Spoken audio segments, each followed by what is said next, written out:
अगर ऑर्डिनेंस के जरिए ही कानून साजी करनी है तो पार्लियामेंट को बंद कर दे। एक शख्स की मर्जी पूरी कौम पर थोप दी जाती है। क्या ऐसा करना जमहूरियत के खिलाफ नहीं? क्या ऑर्डिनेंस के साथ सदर मुमलिकत को तफसीली वजूहात नहीं लिखनी चाहिए? चीफ जस्टिस काजी फाइज ईसा के नैब तरामीम कालअदम करार देने के खिलाफ केस में रिमार्क्स। बानी पीटीआई की वीडियो लिंक के जरिए पेशी, मौकिफ देने के लिए बारी ना आई। आइंदा समात पर फिर वीडियो लिंक की सहूलत फराहम करने की हिदायत। चीफ जस्टिस ने कहा, एक कानून को मुअत्तल करके फिर इस केस को सुना ही ना जाए तो मुल्क कैसे तरक्की करेगा? आपको कानून पसंद नहीं तो क्या पूरा केस सुनकर इसे कालअदम कर दें? ऐसे फिर पार्लियामेंट को ही क्यों ना मुअत्तल करें? हम कानून तोड़ें या फौज, एक ही बात है। हम कब तक खुद को पागल बनाते रहेंगे? कानून को मुअत्तल करना भी निज़ाम के साथ साज़बाज़ करना है। इस्लामाबाद हाई कोर्ट में नैब तरामीम के खिलाफ केस का मुकम्मल रिकॉर्ड तलब। समाअत गैर मुअय्यना मुद्दत तक मुलतवी। पगड़ियों को फुटबॉल बनाने का कहकर क्या हमें धमकाया जा रहा है? ऐसे कहने वाले दर हकीकत खुद को एक्सपोज कर रहे हैं। जस्टिस अतर मिनल्ला के रिमार्क्स। कहा, इलेक्शन केस में तमाम बेंच की राय थी, अदालती फैसले के बावजूद अमल दरामद नहीं हुआ। और कहा कि पुलों के नीचे से बहुत पानी गुजर चुका। करप्शन के खिलाफ मजबूत पार्लियामान, आज़ाद अदलिया और बेखौफ लीडर का होना जरूरी है।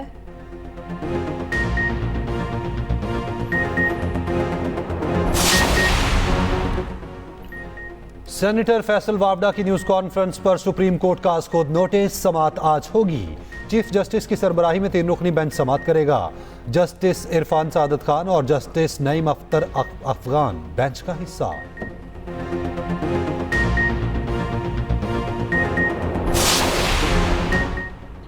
बानी पीटीआई की अदालती पेशी की तस्वीर वायरल। तस्वीर कैसे वायरल हुई? सुप्रीम कोर्ट ने तहकीकात शुरू कर दी। तस्वीर कमरा अदालत में बैठे किसी फर्द ने बनाई। बानी पीटीआई ने आसमानी रंग की शर्ट पहन रखी थी। पुलिस की कमरा अदालत में मौजूद अफराद से पूछताछ दौरान समाअत बड़ी स्क्रीन से बानी पीटीआई की तस्वीर हटाकर चंद लम्हों बाद दोबारा लगाई गई।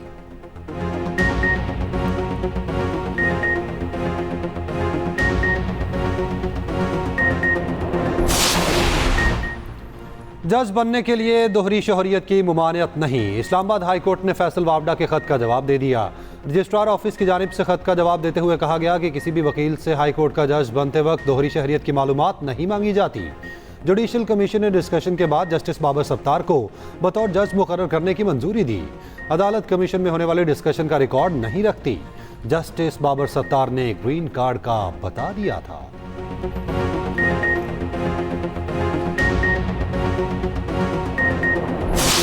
एक सियासतदान जो है वो दोहरी शहरियत नहीं रख सकता, लेकिन एक जज जो है वो दोहरी शहरियत रख सकता है। यह अजीब ही बात है भाई। अदलिया के लिए भी कोई कोड ऑफ कंडक्ट होना चाहिए, नहीं होना चाहिए? जजेस के ऊपर डुअल नेशनलिटी की कोई पाबंदी नहीं है भाई। आइन में तरमीम होनी चाहिए, फिर पाबंदी होनी चाहिए भाई। कैसे हो सकता है कि कोई दूसरे मुल्क का जज कोई दूसरे मुल्क की कोई आईनी कोई शहरियत रखकर हमारे मुल्क का जो जज बन जाए? क्या दोहरी शहरियत रखने वाले शख्स को जज होना चाहिए? दोहरी शहरियत पर रुकने असम्बली नहीं बन सकते? तो क्या तमाम इदारों में ये कानून नहीं होना चाहिए? रहनुमा एमक्यूएम मुस्तफा कमाल का कहना है कि जज दोहरी शहरियत पर अवामी नुमाइंदे को घर भेज देता है, खुद उसके लिए ये पाबंदी क्यों नहीं?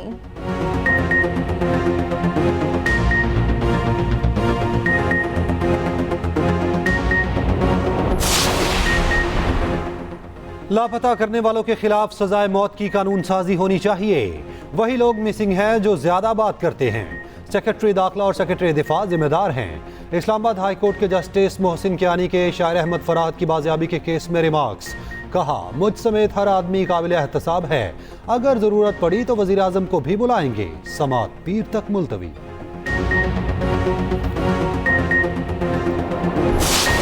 कश्मीरी भाइयों के लिए दुनिया के हर फोरम पर आवाज उठाते हैं। जो मकबूजा कश्मीर में जो हमारे कश्मीरी भाई और बहन हैं, पाकिस्तान बाकायदा डिप्लोमेसी जो हमारी है, खारजा पॉलिसी, उसका ये हिस्सा है और तमाम मॉरल सपोर्ट, इखलाकी सपोर्ट हमेशा दी है और देते रहेंगे। पिछले दिनों एक तहरीक चल रही थी, यकीनन ऐसे अफराद थे जो अपने जायज मुतालबात के लिए जमहूरी अंदाज में अपना फरीजा अदा कर रहे थे, लेकिन उसमें बाज अनासर ऐसे थे, शरपसंद अनासर, जिनका मकसद सिर्फ एक था, आजाद जम्मू कश्मीर में इंसानी जानों का ज़िया, लड़ाई और धींगा मुश्ती।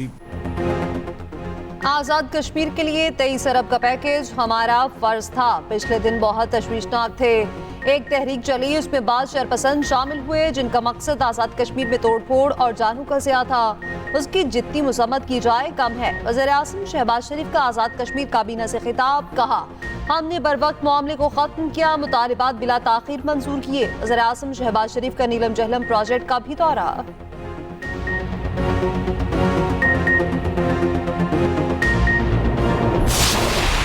हमारे जितने भी MNAs हैं, MPAs हैं, बड़ी ही आजिज़ी से अर्ज करती हूँ कि पुलिस वालों की सिफारिशें करना छोड़ दें कि इसको वहाँ पोस्टिंग कर दो, इसकी यहाँ पोस्टिंग कर दो। जब सियासी बुनियादों पर पुलिस की पोस्टिंग होंगी तो पुलिस परफॉर्म नहीं कर सकती। मेरा भी दिल करता है कि मेरा MPA, मेरा MNA अगर मुझसे कुछ कहे तो मैं उसकी खिदमत में हाजिर करूँ, लेकिन अपने सियासी मफाद से ज़्यादा मुझे पंजाब के 12.5-13 करोड़ अवाम का मफाद मुझे प्यारा है। MNAs और MPAs पुलिस में तबादलों की सिफारिश करना छोड़ दें। सियासी तकर्रियों पर पुलिस परफॉर्म नहीं करती। मरियम नवाज ने अपने अरकान पर वाजे कर दिया, कहा जाती मफाद से ज्यादा पंजाब के आवाम का मफाद अजीज है।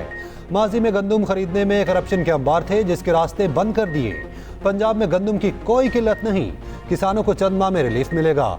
एक शख्स कहता था आलू प्याज और टमाटर की कीमत मालूम करने नहीं आया। पंजाब की कोई सड़क भी टूटी नहीं मिलेगी। कोई ऐसा अस्पताल नहीं होगा जहां इलाज मुफ्त ना हो। मरियम नवाज ने Phoolnagar rural health centre revamping project का इफ्तिताह कर दिया। वज़ीर आला पंजाब से गवर्नर पंजाब की मुलाकात, सूबे के उमूर पर बातचीत।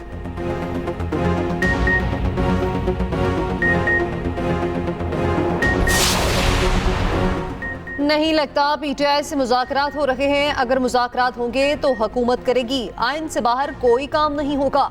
वज़ीर दाखिला सेनेटर मोहसिन नकवी का कहना है कि जो लोग एतराज़ कर रहे थे कि मैं आज़ाद कश्मीर क्यों नहीं गया, वो 18वीं तरमीम पढ़ लें। 18वीं तरमीम के बाद सूबों में अमन अमान की सूरत हाल सूबे खुद देखते हैं।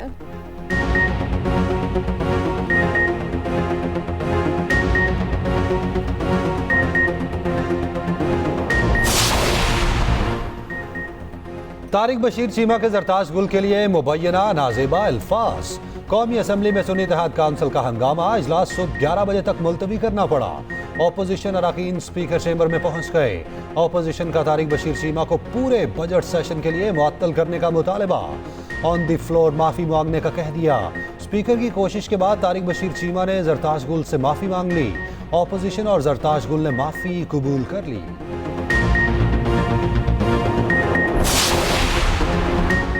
कर्ज चाहिए तो डूबो। IMF का पाकिस्तान से मुतालबा, नए कर्ज प्रोग्राम के लिए मुज़ाकरात, गुर्बत के खात्मे और समाजी तहफ़्फ़ुज़ के प्रोग्राम्स को मज़ीद तौसीह देने का मुतालबा।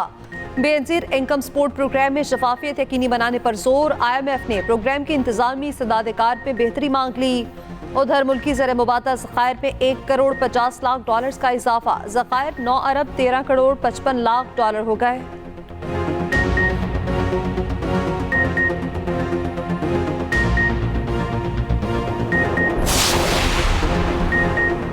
लाहौर में जमात इस्लामी का हक दो किसान मार्च। मस्जिद शोहदा से वज़ीर आला हाउस तक रैली। अमीर जमात इस्लामी हाफिज नईम ने कहा हुकूमत से किसानों का नुकसान पूरा कराएंगे, एक एक पाई का हिसाब लेंगे। किसानों के लिए इस्लामाबाद की तरफ लॉन्ग मार्च करेंगे।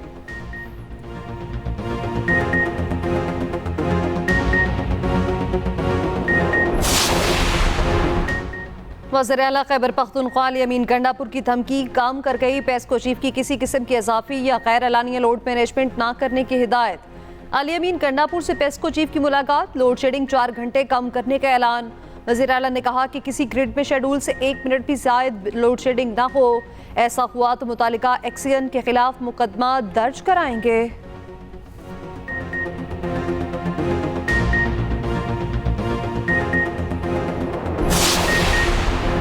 Pakistan navy war college Lahore में 53वां PN staff course. Chairman joint chiefs of staff committee general Sahir Shamshad मेहमान खुसूसी थे। जनरल साहिर शमशाद का वॉर कॉलेज के शुरका से खिताब, कहा पाक नेवी कौम की तवक्कुआत मुल्क की हिफाजत के लिए हमा वक्त तैयार है। जनरल साहिर शमशाद मिर्जा ने यादगार शोहदा पर फूल रखे और फातह खानी की। मुल्क भर में सख्त तरीन हीट वेव, अलर्ट जारी। दोपहर के वक्त सड़कों पर सन्नाटा। पंजाब के स्कूल्स में बच्चों का बुरा हाल, बच्चों का क्लासेस पे बैठना मुश्किल। लाहौर का पारा 42 डिग्री तक जा पहुंचा। दातू में 48 डिग्री की गर्मी, सखर 47 से 42, मुल्तान 45 और इस्लामाबाद का दर्जा हरारत 40 डिग्री रिकॉर्ड। बालाई इलाकों में हालात कुछ बेहतर होंगे। महकमा मौसमियात के मुख्तलिफ इलाकों में 19 मई तक बारिश की पेशगोई। उधर मरी एक्सप्रेस से मुल्हिका मांगा के जंगल पे खौफनाक आग लग गई। आग ने पूरे रकबे को लपेट में ले रखा है। इस्लामाबाद से बहरीन सफर करने वालों के लिए खुशखबरी। फ्लाई जिनाने ने बैनुल अक़वामी रूट के आगाज का ऐलान कर दिया। 13 जून से नई नॉन स्टॉप परवाज शुरू होगी। नए रूट पर मंगल और जुमेरात को हफ्तावार 2 परवाजें उड़ेंगी।